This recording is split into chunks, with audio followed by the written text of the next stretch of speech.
Estamos con Marcelo Basoín, que es médico deportólogo, que vive en Nataró, a 40 kilómetros de Barcelona, en España, y por eso queremos saber, bueno, cómo se vive toda esta pandemia allí en España. Cuéntenos si se minimizó o si se actuó tarde en esta pandemia allá en España. Bueno, mira, nosotros, como bien decías, resido acá en Mataró hace ya 17 años, es una población a 40 kilómetros al norte de Barcelona, camino a la Costa Brava, y trabajé en el hospital de Mataró, acá que está a escasos 2 kilómetros durante 12 años, aparte en otros sitios acá por la provincia y por toda la región de Cataluña. La pregunta es si se actuó tarde. Yo creo que creemos, y viendo los resultados como se han dado, es que el aviso que había de haber tomado la prevención del no contacto de las personas fue quizá un poco tardío, y estamos hablando de cifras de 2, 3, 4, 5 días. Acá los primeros casos de coronavirus que hubo en España fueron el 26 de febrero, y recién para el 14, 15 de febrero, de marzo, se toman la decisión de llegar al aislamiento de la población como medida preventiva para evitar cualquier tipo de contagio. O sea que evidentemente la pregunta es buena, pero porque sí, se actuó, aparentemente no, realmente se actuó tarde. En cuanto a los métodos de detección del COVID-19, ¿usted considera que se aplicaron correctamente? No, la verdad es que nadie esperaba que esta epidemia local y pandemia a nivel mundial tuviera las consecuencias que está teniendo en este momento. Nadie sabía realmente, no existían los métodos de detección para poder, o sea, existían los métodos de detección, pero no en la cantidad que debiera haber para una población.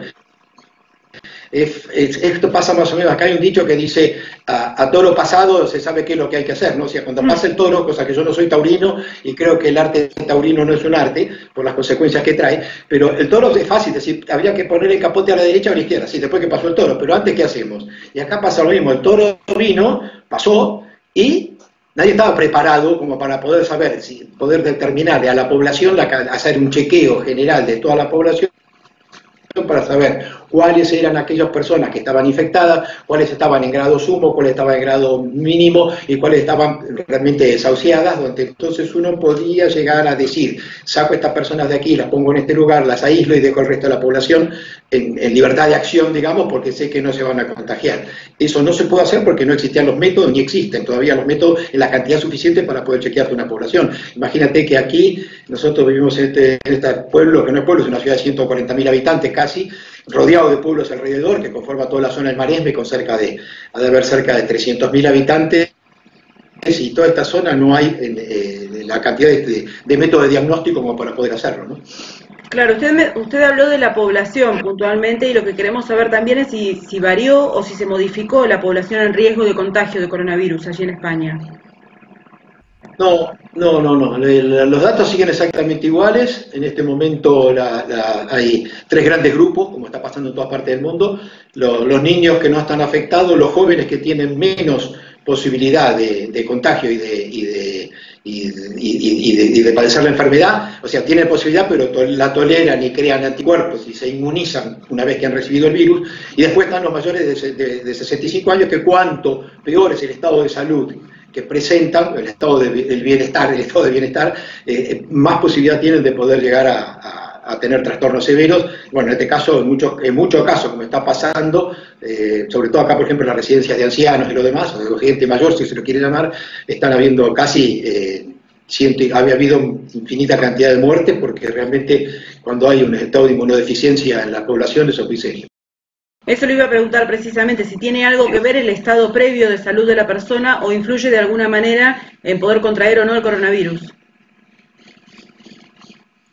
Claro, cuando nosotros hablamos de salud, y nunca mejor dicho, ese famoso estado de bienestar psicofísico, como se dice normalmente, que es una variable permanente entre lo bueno y lo malo, me quedo de un lado, salto la barrera, estoy bien, no estoy mal. Bueno, cuando uno tiene un estado de salud aceptable, este tipo de patología, como cualquier patología, tiene más posibilidad de poder llegar a enfrentarse y salir exitoso. Evidentemente, cuando nosotros nos encontramos con una población donde después de los 65 años la inmensa mayoría padece los grandes jinetes del apocalipsis que decimos nosotros en medicina deportiva, que son la hipertensión, la diabetes, la obesidad, el exceso de las coronariopatías, las enfermedades cardíacas y lo demás, es gente que está muchísimo más predispuesta a tener algún tipo de trastorno y poder llevarlo a un grado de dolencia que lo va llevando, de acuerdo al grado de enfermedad que tiene, a la muerte, porque la inmunodeficiencia no es simplemente el hecho de que baje una analítica y diga, uy, tienes poco la inmunogama, el inmuno este, el inmuno otro. No, hay todo un estado previo de trabajo que el hombre y la mujer deben hacer como para tener un estado de salud aceptable. Y eso normalmente, después de una determinada edad, está bastante dejado de lado. Cuando hablamos de COVID-19 todos sabemos que no hay vacuna para poder combatirlo. ¿Cuál sería entonces la solución? Bueno, yo digo que en este caso, y se está demostrando más que nunca, hay una vacuna. En mi criterio, la única vacuna que existe tiene una sola palabra que se llama solidaridad. El ser solidario, que es una palabra hermosa como suena y muy difícil de llevarse a cabo, es empezar a respetarse uno, para poder respetarse uno, no solo uno, sino también a todos los demás. Es como quererse, para poder querer a los demás hay que quererse uno. El hecho de ser solidarios, acá la solidaridad en este momento está bastante bien entendida, porque hay un aislamiento importante. El gobierno tomó sus medidas, evidentemente acá hay que tomarlo como un bichito que anda dando vuelta. Bueno, ¿de dónde vino el bichito? Y el bichito vino a través, por ejemplo, de los aviones, porque venía un chino, un italiano, un japonés, un francés. No por nada, esta región, que calcula que España tuvo el año pasado 87 millones de turistas. 87, que se dice rápido, pero son 87 millones. Barcelona, que es donde vivimos nosotros, a 40 kilómetros acá, recibe diariamente, ahora no, pero recibe diariamente como turismo cerca de 15.000 turistas diarios. Entonces es imposible que no vengan bichitos de todos lados a través de toda esa gente. Entonces, eso crea condiciones como para que lo que se ha buscado es decir, bueno, vamos a tratar de ver cómo hacemos para que no ingrese la gente, cerramos aeropuertos, por eso es perfecta la medida de cerrar todo lo que sea el ingreso de gente que venga de otra parte con el virus, ¿no? Y por otro lado, las medidas locales, acá están tomadas, pero en extremo. Yo vivo justo en una ruta que es la Ruta Nacional 2, justo recién les mostraba antes en cámara el Mediterráneo, que lo tenemos acá enfrente a 30 metros. En esta ruta, que es una ruta de acceso a Barcelona, que no paga, o sea, sin peaje, acá pasan un promedio de 40.000 coches diarios, para que te hagas una idea. Es un número, ¿no?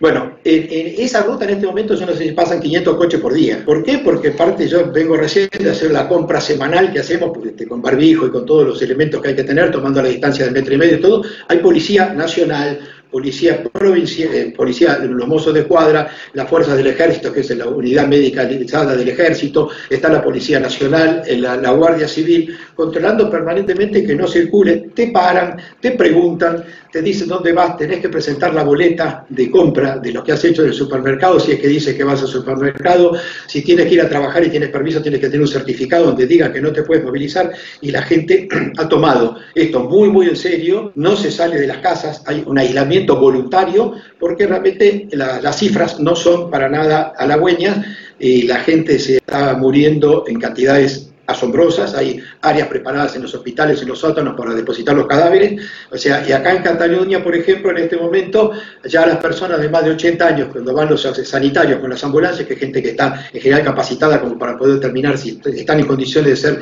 trasladados al hospital o no, directamente cuando ven que el caso es muy grave, le indican directamente a la familia, es una orden del gobierno de Cataluña, de la Generalitat, decirle que se muera en su casa, no lo llevamos al hospital. Y estamos en ese estado. Es decir, hay que tener cuidado porque esto empezó de manera muy, no me acuerdo, el día 14 fue cuando ya se planteaba que podía ser el aislamiento, y el día 15, 16 yo fui hasta el gimnasio y ya éramos menos los que estábamos, ya la gente empezaba a decir, bueno, fuimos a una góndola del supermercado, estaba todo vacío, y yo, pero ¿qué pasa? ¿Qué le está pasando? Parecía en Argentina cuando teníamos los problemas de abastecimiento, que iba a haber inflación, y se llevaban toda la comida y las cosas, y, pero ¿por qué?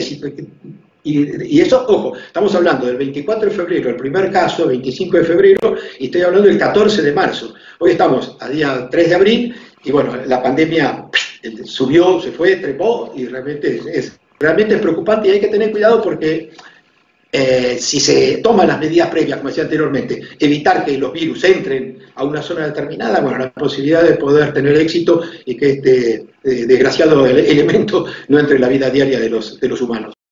¿Qué perspectiva tenemos a futuro entonces, teniendo en cuenta todos estos datos? ¿Qué es lo que podemos vislumbrar para lo que se viene, para lo más próximo? Yo creo que personalmente no hay que ser apocalíptico ni nada por el estilo, pero evidentemente yo creo que hay que prepararse desde el punto de vista sanitario.